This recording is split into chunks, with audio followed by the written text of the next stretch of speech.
Welcome to your Resource Training Center tutorial videos.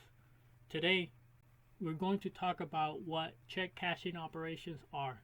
In this video, you will learn who sets check cashing policy, what limitations exist with cashing checks, who is eligible for check cashing services, and what controls are set in place to cash checks. The information provided on this video can be referenced from DOD FMR 7000.14-R, Volume 5, Chapter 4, and DFAS Indianapolis Regulation 37-1.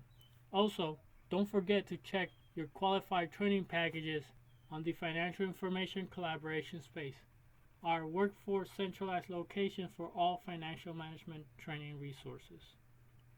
So, who sets check cashing policy and what limitations exist with cashing checks? All check cashing policies is approved by the theater commander, identifying the services to be offered and who is eligible to receive them. Commanders establish the maximum amount for cashing personal checks based on the local economy and cost of living. Personal checks being cashed must be from a U.S. financial institution and must be drawn in multiples of 5 unless local conditions make the increment impractical. This policy should also give the DO authority to deny check cashing privilege to anyone based on the availability of cash and personnel resources. This policy should be posted for all customers to see. Now, let's find out who is eligible to cash checks. Members of the U.S. Armed Forces, civilian employees of the U.S. government who are U.S. citizens who are employees of authorized non-government agencies operating with U.S. government agencies.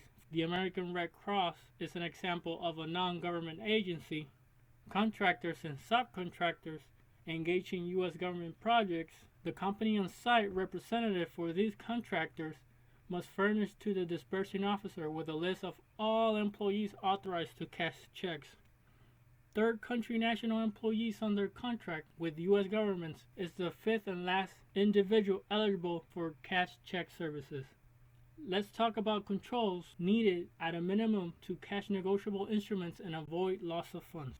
The approved negotiable instruments are U.S. Treasury checks, traveler's checks, money orders, credit card checks, business checks, personal checks, state and local government checks, and finally, depending on the local policy, third-party checks are accepted.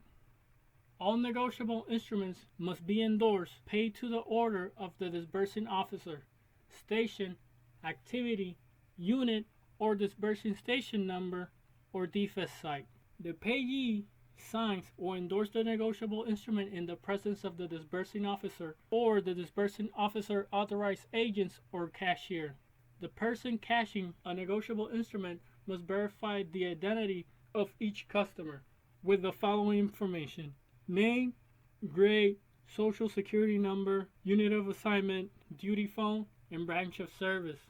Also, a statement of consent must be stamped on the check to allow immediate collection from the customer pay in the event the check bounces.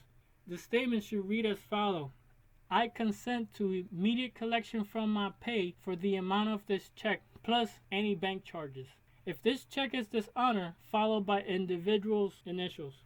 This statement should go on the front of the check. Getting this information is important because it allows the disbursing officer to collect these funds from the individual's pay if the instrument is later dishonored.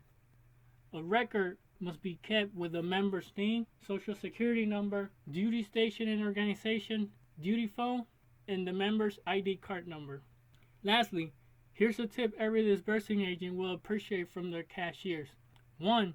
Put your initials on the check so the DA can tell who negotiated the check. And 2. Write the U.S. foreign currency breakdown on each check. Once this step is completed, log all your checks on a check cash log. There's no specific format or DOD forms to keep a record of cash checks. However, the log must include the following information: date, name of remitter, type of negotiable instrument, serial number of the check or money order, name and address of the bank, and amount. The last step when check cashing, and the most important to the customer, is disbursing cash. Two things you need to know here. 1. Negotiable instruments should always be cash first in US dollars. And 2. Always use the 4-count method to pay customers. Count the money when you take it out of the drawer. 2. Count it again to yourself. 3.